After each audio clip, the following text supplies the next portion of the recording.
Just into the newsroom within the last half hour, police say the woman who had been reported as kidnapped by her ex has been found alive. The Aurora County Sheriff's Office says she was found with her ex-boyfriend, Lance Foster, inside a building in Wheat Ridge near 44th and Kipling. Officers and a SWAT team were first called to the scene around 10:30 last night, and they took Foster into custody just before 7 o'clock this morning. This was the scene from Sky 9 just a little over an hour ago. The woman had been reported as kidnapped yesterday evening, not far from the Aurora Reservoir.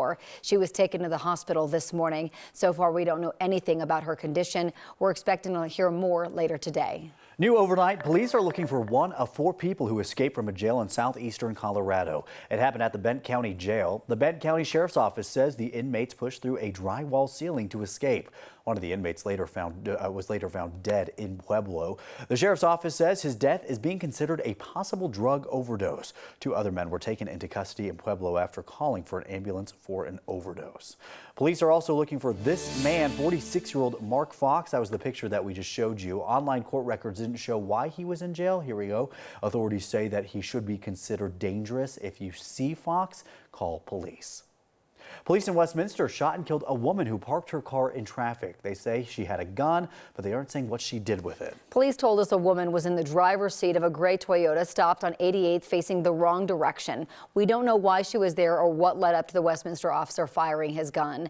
You can see what appears to be gunshots in the windshield of her car. Westminster police said the officer was on regular patrol when he noticed her car there and tried talking to her. We don't know if they ever actually spoke, but police said the officer eventually fired his weapon. They say the woman had a gun too, but did not say if she ever held that gun or fired it. That woman's identity and cause of death will eventually be released by the Jefferson County Coroner's Office. There was another car involved, a Jeep. There is no damage that indicates a crash, and police told us they don't know how that vehicle was involved yet. The coroner has released the names of 2 of 3 people whose bodies were found at a Gunnison County campground earlier this month. 42-year-old Rebecca Vance and 41-year-old Christine Vance were found 2 weeks ago near the Gold Creek campground. A 14-year-old boy's remains were also found with them, but his name has not been released because of his age. The coroner says all 3 were from Colorado Springs. How they died, though, has not been determined. Denver Mayor Mike Johnston has a plan to end homelessness. He says it should be done in 4 years. 9 News reporter Courtney Yoon joins us live. And Courtney, people who live in Denver actually got to talk to the mayor face-to-face about his plan. Yeah, good morning, Jordan and Corey, and that's right. Mike Johnston is hosting 78 town halls about the homelessness situation here in Denver. The first one wrapped up last night in the 5 Points neighborhood. He says the city is looking at rental units, tiny homes, hotels, and commercial buildings as possible options for housing for the homeless. They also talked about affordable housing last night, which without it often leads to homelessness. Johnston says the hope is to build or permit 3,000 new permanently affordable units each year, though he mentioned this will take a year or 2 to actually get started. Residents also brought up concerns like drug use and treatment, safety, as well as helping people earn their GED. By the end of this year, Johnston says they hope to house 1,000 people by finding 20 to 40 locations that can be permitted for tents. Rather than saying, let's have a 3-month conversation with Curtis Park about 1 spot for 40 units, and then after that, let's start a 3-month conversation with Central Park about 1 site there for 40 units. The idea is to have all these conversations now concurrently so that we can, in 3 or 4 months, actually move 1,000 people within 3 or 4 weeks, which has never been done before.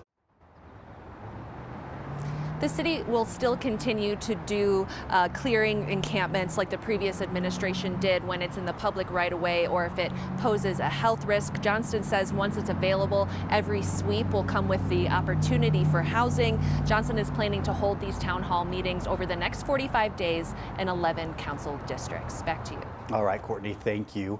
A controversial petition to lower term limits for Aurora's elected officials and give the mayor more power may be headed for the ballot. The proposal would amend the city charter and give Aurora a strong mayor system like the ones in Denver and Colorado Springs instead of being run by a city manager hired by city council. Some folks in Aurora feel like they were hoodwinked into signing the petition, claiming they were told it was just about term limits. Starting now, registered electors have 20 days to protest the validity of signatures of that petition.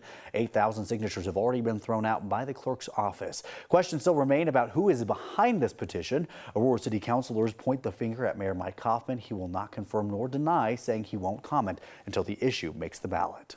An update this morning, the man from Castle Rock who took more than $100,000 from a fundraiser to pay for President Trump's border wall will spend 5 years in prison. A judge in New York sentenced Timothy Shea Tuesday and ordered him to pay millions of dollars for the crime.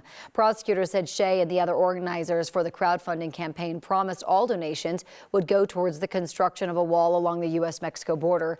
Instead, they took hundreds of thousands of dollars for themselves. Back in October, Shea was convicted of conspiracy to commit wire fraud and money laundering. In addition to the 5-year prison sentence, he also has to give up $1.8 million and pay the same amount in restitution.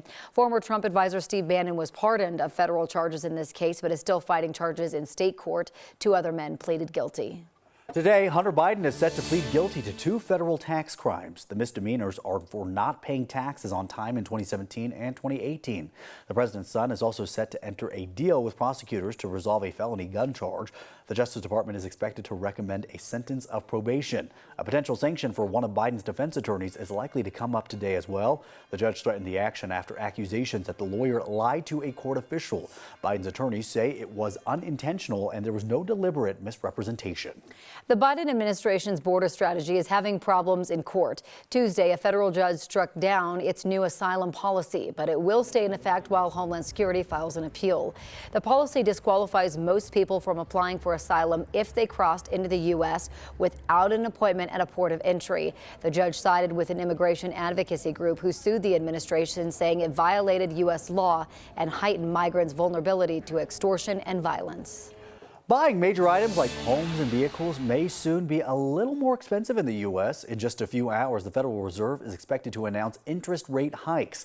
Inflation in the U.S. has cooled down significantly to about 3%, and that's why many economic analysts say you can expect a rate hike, despite the potential threat that it could pose to the U.S. economy. If the expected rate boost happens, it will mark the 12th since last spring and the highest it's been in 22 years. The U.S. Department of Education has announced that more than 7,000 Coloradans will get their student debt wiped away. This comes after a years-long investigation by the Colorado Attorney General's office into College America's Colorado campuses. These colleges have since closed down, but the AG says the College America's parent company misrepresented the salary and employment rates for its graduates. The U.S. Department of Education announced $130 million worth of student loans will be forgiven for those who attended those schools. The underlying facts are clear. Students were deceived. Students were wronged. Today's critical announcement is a step towards justice and a step to help these student borrowers really get their lives back. The department will begin notifying eligible borrowers in August that their loans have been forgiven. Any federal loan payments those folks made will be refunded.